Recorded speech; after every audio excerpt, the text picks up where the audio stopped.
রায়হান রাফি পরিচালিত তুফান এখনও দর্শকের নজর কাড়ছে। এই সিনেমার মাধ্যমে শাকিব খান পৌঁছে গেছেন অনন্য উচ্চতায়। নির্মাতা রায়হান রাফি জানিয়েছেন, তুফান কিছুই না, আসল চমক তো থাকবে তুফান 2-তে। আর এটা নিয়েই অনেক আশাবাদী দর্শকরা। দেশের প্রেক্ষাগৃহে মুক্তির পর বাংলা সিনেমার একটি ইতিহাস তৈরি করছে তুফান। দেশ ছাড়িয়ে বিদেশেও ধামাকা তুলছে এই সিনেমাটি।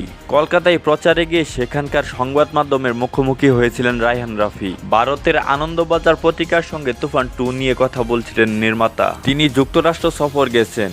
দেশে ফিরে শুরু করবেন তুফান এর সিকোয়েন্স কাজ। শুরু হয়ে গিয়েছে সিকুয়েলের চিত্রনাট্য নিয়ে কাজ। তুফানে অভিনীত অভিনয় শিল্পীদের সুখবর দিয়ে রায়হান রাফি জানান যে তুফানে যারা কাজ করেছেন তুফান 2-তে তারাই থাকবে।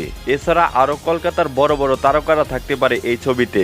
মিমি চক্রবর্তীর বিষয়ে তিনি জানান, আগের ছবিতে যেহেতু মিমি মৃত্যুর কোনো দৃশ্য ছবিতে তুলে দেওয়া হয়নি, তবে তুফান 2-তে তিনি থাকবেই।